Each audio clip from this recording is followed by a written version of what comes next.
Assalamualaikum warahmatullahi wabarakatuh. Waalaikumsalam warahmatullahi wabarakatuh.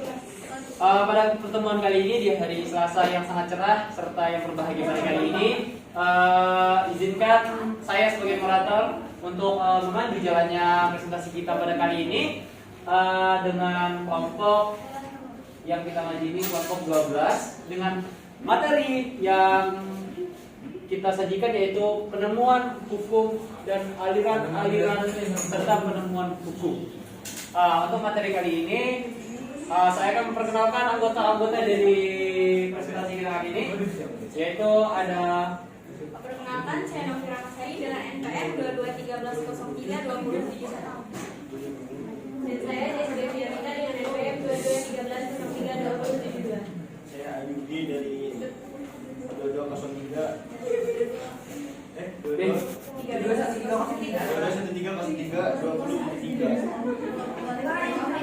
Oke, untuk materi pertama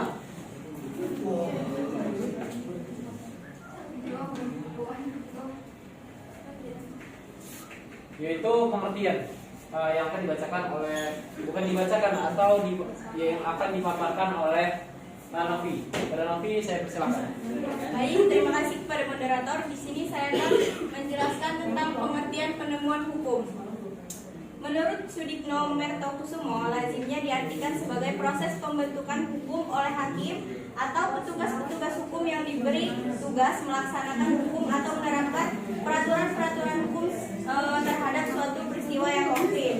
Singkatnya, penemuan hukum yaitu proses pembentukan hukum oleh hakim yang didasari oleh ketidakjelasan sebuah ketentuan atau peraturan hukum yang bertujuan untuk menciptakan hukum yang konkret dan sesuai dengan kebutuhan masyarakat. Kemudian dasar hukum positif penemuan hukum. Dalam pasal 1 ayat 1 Undang-Undang Nomor 48 Tahun 2009 tentang kekuasaan kehakiman ditemukan bahwa kekuasaan kehakiman adalah kekuasaan negara yang merdeka untuk menyelenggarakan peradilan guna menegakkan hukum dan keadilan berdasarkan Pancasila dan Undang-Undang Dasar Republik Indonesia demi terselenggaranya negara hukum Republik Indonesia. Kemudian pada pasal 10 ayat 1 Undang-Undang Nomor 48 Tahun 2009 tentang kekuasaan kehakiman menyatakan juga bahwa pengadilan itu dilarang menolak untuk memeriksa, mengadili dan memutuskan suatu perkara yang diajukan dengan dalih bahwa hukum tidak ada atau kurang jelas, melainkan wajib untuk memeriksa dan mengadilinya. Dari sini dapat kita pahami bahwasanya penemuan hukum, dasar penemuan hukum yang dilakukan oleh hakim itu tidak berdasarkan Pancasila dan Undang-Undang Dasar Republik Indonesia saja, melainkan bisa juga dengan dasar lain, salah satunya dasar hukum Islam atau yang lebih kita kenal dengan istilah ijtihad. Dari dasar hukum Islam ini boleh juga dengan ketentuan bahwasanya dasar hukum yang dibuat itu konkret atau sesuai dengan kebutuhan masyarakat. Untuk materi selanjutnya saya akan dilanjutkan oleh anggota saya yang lain. Saya kembalikan kepada moderator. Terima kasih. Oke, untuk materi berikutnya yaitu dilanjutkan oleh materi kedua yaitu Jesse. Pak Jesse, saya silakan. Oke, terima kasih moderator. Baik, di sini saya akan melanjutkan materi yang disampaikan oleh rekan saya tadi, yaitu tentang sebuah penemuan hukum. Undang-undang sebagaimana kaidah pada umumnya berfungsi untuk melindungi kepentingan manusia sehingga. Baik, di sini saya akan melanjutkan materi yang disampaikan oleh rekan saya tadi, yaitu tentang sebuah penemuan hukum. Undang-undang sebagaimana kaidah pada umumnya berfungsi untuk melindungi kepentingan manusia sehingga harus dilaksanakan atau ditegakkannya hukum. Oleh karena itu, undang-undang selalu dilengkapi dengan penjelasan-penjelasan yang dimuat dalam tambahan lembaran-lembaran negara. Nah, kegiatan manusia itu begitu banyak sehingga tidak terhitung jumlahnya dan tidak mungkin juga setiap kegiatan manusia itu dimasukkan ke dalam undang-undang. Nah, setiap undang-undang bersifat statis dan tidak dapat mengikuti perkembangan masyarakat. Selanjutnya, aliran legisme tumbuh pada abad ke-19 karena kepercayaan masyarakat kepada hukum alam yang rasionalis hampir ditinggalkan oleh orang-orang. Aliran legisme ini menekankan bahwa hakikat hukum itu adalah hukum tertulis atau berbentuk sidang. Semua persoalan dalam masyarakat diatur dalam hukum tertulis yang dikodifikasikan dalam KUHP pidana yang berada dalam hukum perdata. Nah, contoh dari hukum perdata yaitu ada hukum waris, hukum keluarga, hukum peringatan, hukum kekayaan, dan juga hukum perceraian. Nah, contoh simpel dari hukum tertulis yaitu seperti di sekolah-sekolah kita tidak boleh datang terlambat, harus memakai seragam dengan ketentuan yang sudah ditentukan dan melaksanakan upacara setiap hari Senin. Terima kasih. Oke, untuk materi berikutnya akan disampaikan oleh Ayubi. Pada Ayubi, saya persilakan. Oke, terima kasih atas waktunya. Saya akan membawakan materi tentang aliran-aliran hukum, aliran-aliran penemuan hukum. Apa sih yang melatar belakangi penemuan hukum terjadi? Bahwasanya berkembangnya pola pikir masyarakat, berkembangnya perilaku masyarakat yang memiliki perilaku yang belum ada dasar hukumnya, maka dari itulah peran dari hakim untuk menentukan hukum. Jadi kaitannya adalah dengan jurisprudensi tadi, bahwasanya hakim dapat menetapkan suatu hukum ketika tidak ada dasar hukum yang jelas atau dasar hukum yang konkret. Penemuan hukum tidak bisa dijauhkan dengan sejarah, karena beberapa jurisprudensi itu lahir ketika masa lampau. Kita bisa ambil contoh kasus seperti kasusnya Sumanto. Bahwasanya Sumanto menurut orang awam adalah kasus yang sangat mengerikan, itu dipandang sebagai kasus yang mengerikan. Tapi ketika zaman itu tidak ada dasar hukum yang jelas, dasar hukum yang konkret untuk menjerat si Sumanto ini dengan pasal pembunuhan. Sumanto hanya terkena pasal pencurian karena di zaman dulu tidak ada pasal tentang pembunuhan dan juga memakan daging manusia. Dan selanjutnya adalah kita masuk ke macam-macam aliran untuk penemuan hukum. Yang pertama, begrif jurisprudensi. Jadi aliran ini menegaskan bahwasanya setiap keputusan hakim itu harus sesuai dengan sistem hukum. Harus sesuai dengan sistem hukum. Nah, di dalam sistem hukum ini memiliki ketentuan bahwasanya setiap hakim yang ingin menentukan suatu perkara dengan memutuskan suatu perkara harus menjelaskan perundang-undangan ini dengan perundang-undangan lainnya untuk mencapai kata keadilan. Yang kedua adalah macam-macamnya, yaitu interest jurisprudence. Nah, kalau aliran penemuan hukum ini memberikan hak dan kewenangan untuk hakim menentukan putusan perkara melalui sepihak dengan maksud memberikan hak istimewa kepada hakim dengan metode konstruksi hukum. Apa sih konstruksi hukum? Jadi konstruksi hukum ini keadaan di mana seorang hakim mengalami kekosongan hukum, yaitu res vacuum, dan juga mengalami kekosongan perundang-undangan, yaitu wet vacuum. Jadi hakim itu boleh menentukan gitu putusan terhadap perkara dengan acuan dengan metode konstruksi hukum tadi. Yang ketiga adalah sosialis retso. Nah, kalau aliran yang membatasi. Kalau tadi kan interest jurisprudensi kan memberikan kewenangan dan hak terhadap hakim untuk menentukan putusannya. Tapi kalau ini itu membatasi kewenangan hakim, untuk menentukan putusan secara sepihak dengan sesuai hukum yang berlaku di masyarakat. Yang terakhir ada open system funded bridge. Bahwasanya di aliran ini menjelaskan hakim boleh mengambil nilai-nilai selain dari hukum, seperti pemahaman intelektual, pemahaman logika untuk mencapai suatu keadaan yang bernama keadilan. Sekian, terima kasih.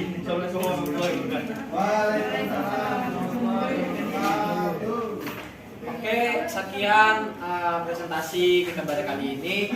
Mungkin pada kali ini ada dari audiens yang ada di sini serta menyimak presentasi pada kali ini, mungkin ada yang ingin bertanya atau ingin apa sih penemuan hukum kok saya belum nyambung, mungkin kurang jelas.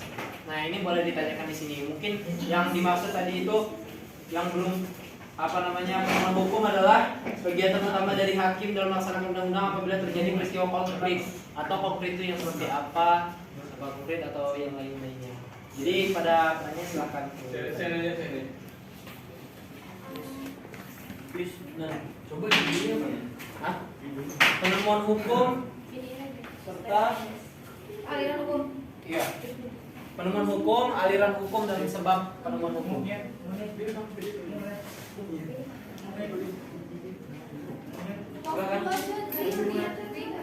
Perkenalkan, nama saya Regi Krisnanda dengan NPM 2213-032068. Di sini saya akan menanya, kan di dalam konsep hukum Anda ada mengenal istilah law as a tool of social engineering. Jelaskan pendapat saudara apa yang dimaksud dengan istilah tersebut dengan mengemukakan kasus yang pernah ada. Terima kasih.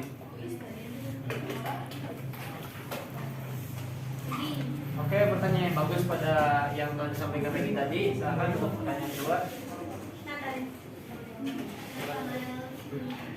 Oke, perkenalkan nama saya Nathan Sinjak, NPM 2213-032065.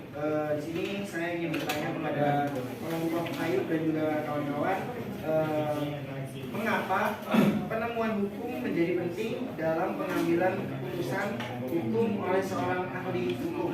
Jelaskan menurut pendapat kelompok Ayub. Terima kasih. Pertanyaan dari Nathan telah disampaikan tadi. Jadi apa yang dimaksud dengan penemuan hukum yang benar dari kelompok psikologi? Silakan untuk yang lain bertanya. Perkenalkan diri,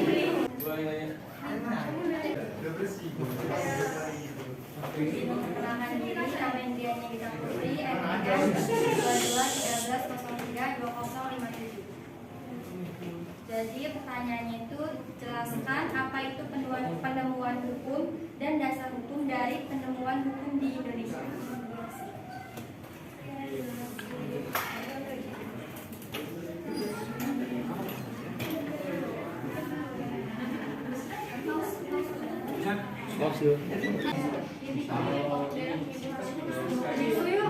Oke, pada kali ini kami dari kelompok 12 ingin menjawab pertanyaan-pertanyaan daripada audiens sekalian. Pertanyaan pertama dari saudara Regi yang dijawab oleh saudara Ayubi. Kami silakan.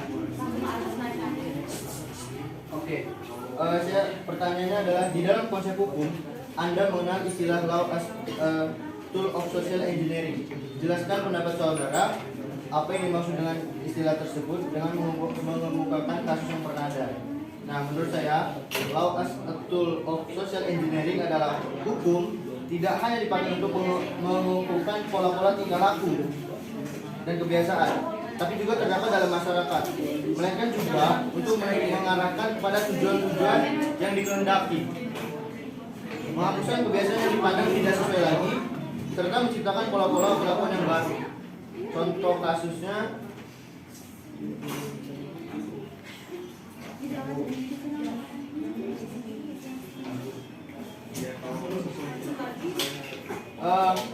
di Kota Bima terdapat beragam produk hukum perda yang terdapat untuk menata semua aspek pembangunannya dengan menggunakan mendayagunakan produk legislasinya. Perda yang telah dikaji dan dibahas dengan menghabiskan waktu dan anggaran yang tidak sedikit akan menjadi sia-sia apabila tidak difungsikan sebagaimana tujuannya. Dibentuk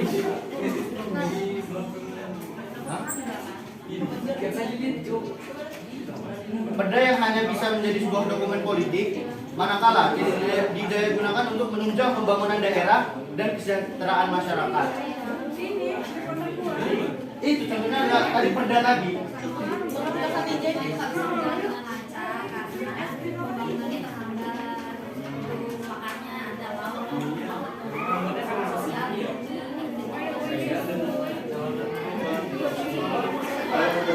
Gimana Regi? jawabannya iya. Aku nanya aku menjawab. Oke, Tapi sekian. izin aliran itu apa? Oke, Oke, izin. Ya. ini pertanyaan dari Mas Resimen tadi, saya akan jawabnya. Jadi aliran hukum ataupun aliran penemuan hukum adalah bagaimana cara manusia menemukan penemuan hukum tersebut. Kayak tadi saya jelaskan, maksudnya ada satu contoh aliran hukum yaitu intern jurisprudensi. Cara menemukan itu pakai metode tadi. Ada Metodenya apa tadi? metode konstruksi hukum. Metode itu apa? Itu nggak ada di materi saya. Kan ini kan tentang aliran hukum. Apa esensi dari pertanyaan itu apa? Ya, oh iya. Tanya. Enggak, Anda menanya tentang aliran hukum. Apa yang dimaksud dengan aliran hukum? Nah, aliran hukum di sini tuh konteksnya adalah bagaimana cara para lembaga-lembaga institusi hukum untuk mencari suatu perundang-undangan atau suatu dasar hukum yang belum ada pada saat itu. Kayak contoh tadi yang Sumanto. Di zaman dahulu atau di zaman lampau itu Sumanto hanya terkena dakwaan pencurian. Tapi itu adalah suatu peristiwa atau suatu pidana yang sangat tidak lazim dilihat oleh masyarakat banyak gitu. Karena itu kan memakan daging manusia gitu. Karena dulu itu belum ada KUHP-nya atau kitab undang hukum pidananya. Kalau dia termasuk dalam pembunuhan itu kan KUHP 339, KUHP 338 itu tentang pembunuhan berencana dan tidak berencana.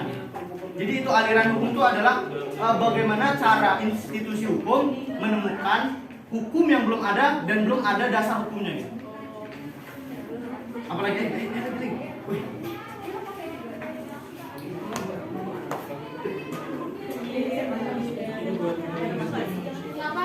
Berarti aliran hukum itu bisa diterapkan kalau ada hal-hal yang belum ada di benar itu kan itu seberapa sering?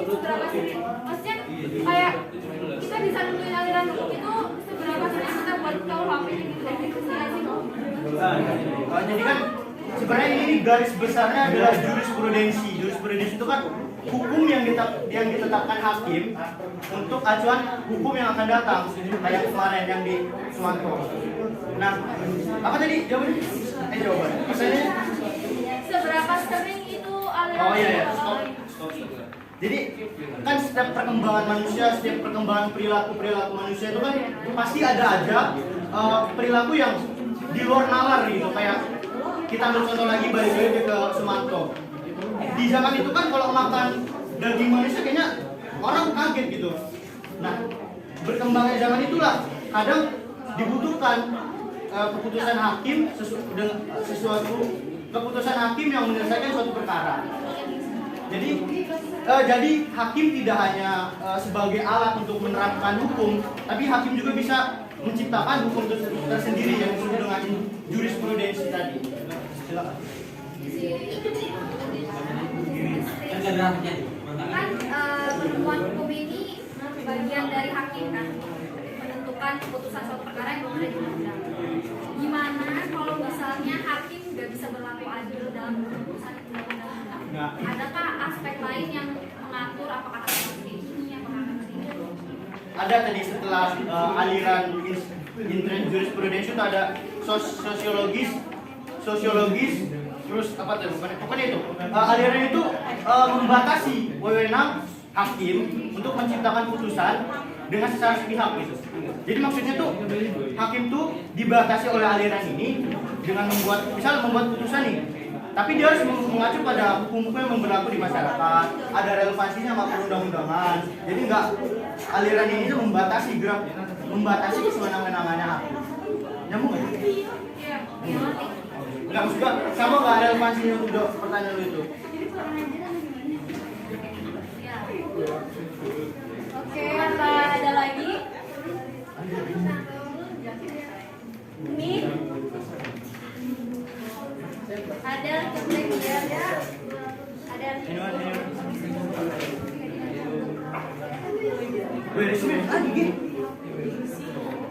ayo dong. Mana? Kasih nomor nanya gimana? Iya. Oke. Pertanyaan ya. maksudnya dari aliran hukum. Maksudnya. Kan itu aliran hukum ya. Kayaknya masih awam di pikiran saya tentang aliran. Definisi aliran itu dari kalimat aliran hukum itu apa? Nah, jadi aliran hukum itu adalah pemikiran tentang hukum. Jadi kayak kita tuh memikirkan tentang hukum gitu loh. Kayak Caranya bagaimana kita menemukan metode hukum. Bukannya definisi aliran itu mengalir? Tapi dalam konteks ini tuh kayak bagaimana aliran kan berjalan tuh. Kan konteks ini kan aliran itu kan jalan. Jadi bagaimana sih lembaga institusi ini menemukan jalan untuk menemukan hukum yang belum ada tadi. Dan hukumnya itu harus relevan sama kehidupan masyarakat. Ya, makanya disebut aliran. Aliran. Karena dia mengalir ke masyarakat. Ya. Silakan. Izin bertanya, aliran hukum dan sumber hukum itu sama atau berbeda? Kalau sumber hukum kan benar-benar kayak di legisme. Kalau legisme itu aliran yang benar-benar tidak ada sumber hukum kecuali perundang-undangan. Itu kan sumber. Nah, kalau aliran ini bagaimana cara selain sumber hukum menemukan hukum tersebut gitu? Iya. Banyak juga sih tapi ya silakan. Ini ya. Berarti kan perbedaannya aliran hukum sama penemuan hukum itu apa? Perbedaan yang mendasar aja deh yang Enggak, sebenarnya enggak ada. penemuan hukum sama aliran hukum kan itu perbedaan yang mendasar itu apa? Sebenarnya itu tuh dalam satu ini loh, satu batang materi. Kan kalau penemuan ya penemuannya. Kalau aliran tuh bagaimana meneruskan penemuan tersebut gitu. Berarti kan semua bulan itu Iya, makanya tadi kan materinya penemuan dulu baru aliran-alirannya. Apa sih yang melatar belakangi penemuan hukum? Kenapa ada yang namanya penemuan hukum? Baru setelah ditemukan penemuan hukum, baru macam-macam yang udah ditemukan gitu. ya jadi hukum itu hakim itu mencari dan menemukan dari sumbernya sebelumnya kayak jurisprudensi, doktrin, kata, jadi digali dari situ. Jadi aliran Disempurnakan lagi gitu. jadi itu tuh masih bagusnya berkait gitu ya. Lagi ya.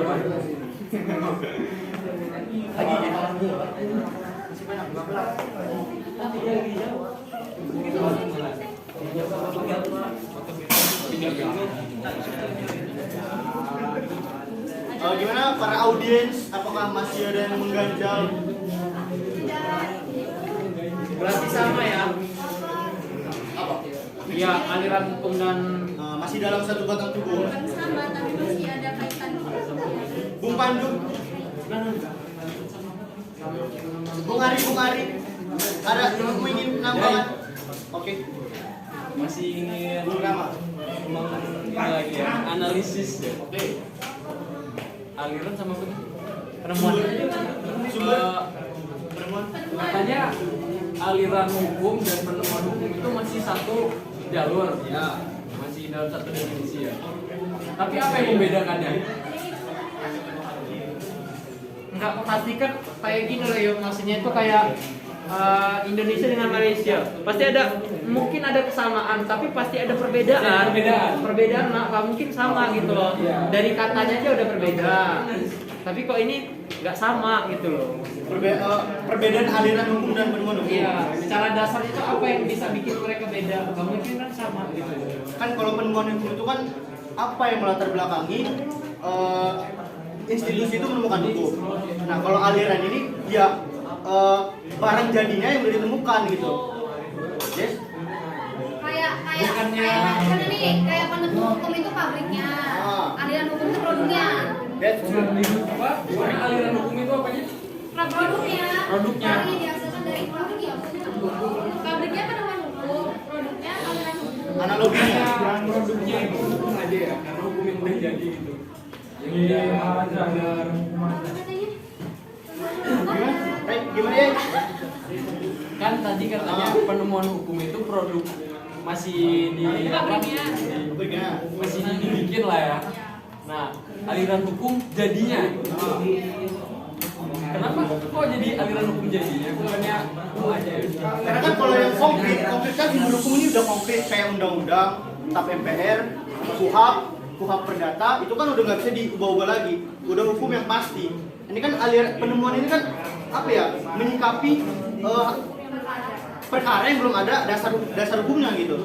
Jadi kalau mau ngambil sumber yang benar-benar sumber, itu ngambil dari undang-undang, ngambil dari KUHP Perdata, terusnya ada juga hukum kemarin, hukum agraria dan segala macam, itu udah hukum pasti gitu. Kalau kan ini hukum penemuan, jadi apa sih yang belum ada dasar RKUHP itu termasuk hukum aliran?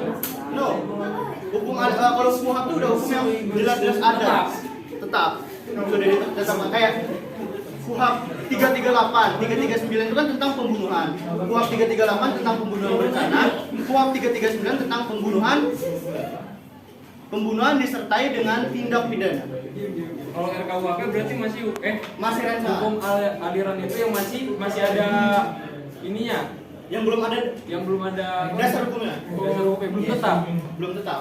Tapi kalau udah ditetapkan, kalau udah dipakai di peradilan, bisa dijadikan hukum tetap kayak jurisprudensi kan.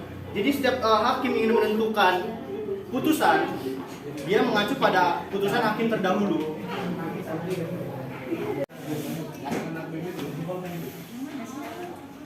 Pertanyaan kali ini yaitu pertanyaan kedua, pertanyaan dari saudara Nathan akan dijawab oleh saudari Jessie. Pada saudara Jessie, kami persilahkan. Oke, baik, terima kasih. Di sini saya akan menjawab pertanyaan dari Nathan. Yang dimana pertanyaannya, mengapa penemuan hukum menjadi penting dalam pengambilan keputusan hukum oleh seorang ahli hukum? Jadi jawabannya karena penemuan hukum memiliki kegunaan, yaitu kegunaan dari penemuan hukum adalah mencari dan menemukan kaidah hukum yang dapat digunakan untuk memberikan keputusan yang tepat atau benar, dan secara tidak langsung memberikan kepastian hukum juga di dalam masyarakat. Terima kasih. Bagaimana saudara Nathan? Terima kasih atas jawabannya, cukup jelas. Ada yang ingin menyanggah? Tidak. Siapa tahu ada yang menyangka bagaimana cara menemukan kaidah hukum itu. Berharap.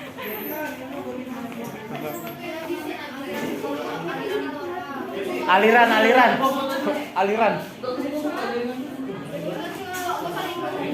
itu apa? Aliran itu apa? Dengan gua bertanya tuh nanya lagi. Dia nanya lagi. Dia nanya.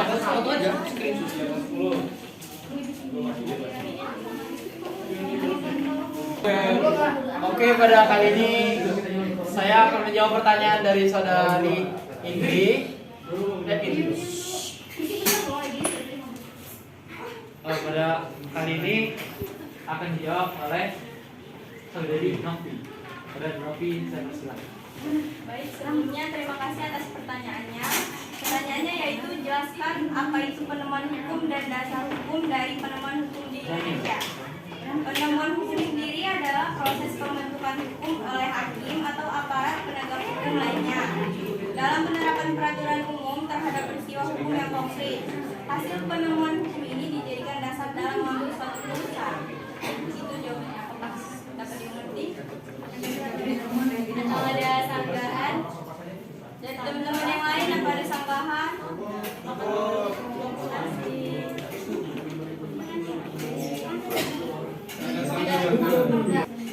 Oke, jadi teman-teman sekalian, berdasarkan dari materi yang telah dipaparkan, mungkin ada yang kemana kok kesana makin kesini. Ya, jadi kita akan berikan simpulan dulu bahwasannya penemuan hukum adalah suatu hukum yang belum ditemukan atau kita sedang mencari hukumnya ini ya.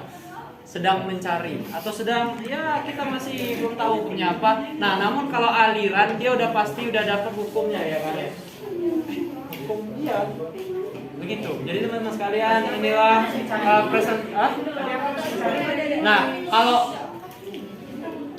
pengertian dari penemuan hukum adalah ini hakim ini masih mencari loh. Masih mencari hukum apa yang tepat untuk Ya kayak hakim itu mencari dari yang masih ambigu gitu. Iya. Iya. Jadi hakim ini kan bingung gitu loh.